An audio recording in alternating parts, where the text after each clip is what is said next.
Israel Trump ఊహించిన విధంగా shock ఇచ్చింది. ఇరాన్ మీద దాడులు చేస్తున్నాము, ముఖ్యంగా చమురు కేంద్రాల మీద దాడి చేయబోతున్నాము అని ఇజ్రాయెల్ చెప్పిందట అమెరికాకి.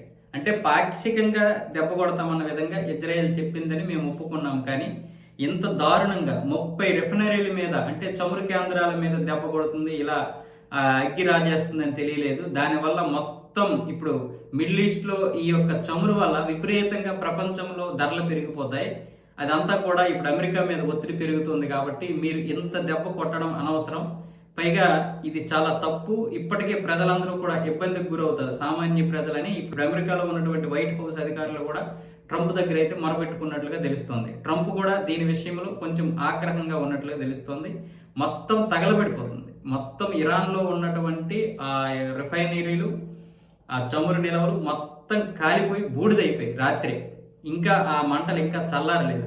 ఇప్పుడు ప్రజలు అమెరికాకి సపోర్ట్గానే ఉన్నారు. ఇలాంటి దాడులు చేస్తే అమెరికాకి వ్యతిరేకంగా మారుతారు. అప్పుడు మొత్తం ప్రమాదం మొదటికే వస్తుంది, మోసం. అందుకని ఇప్పుడు ట్రంప్ ఇజ్రాయెల్ని కంట్రోల్ చేయమని అడుగుతున్నాడు.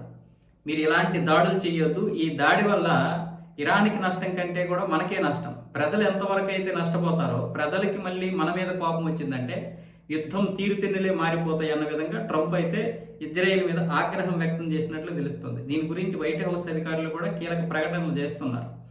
అయితే రాత్రి జరిగినటువంటి దాడి మాత్రం చాలా భయాందోళనకు గురి చేసింది. సామాన్య ప్రజలని లేదు, అధికారులని లేదు, వాళ్ళని లేదు, వీళ్ళని లేదు, అందరూ భయపడిపోతున్నారు. ఇప్పుడు చమురు ధరలు కూడా విపరీతంగా పెరిగిపోయి క్రూడ్ ఆయిల్ ధర ఒక బ్యారెల్ $125 వచ్చేసింది. అంటే 30% పెరిగిపోయింది ఒక్క రాత్రికి రాత్రి.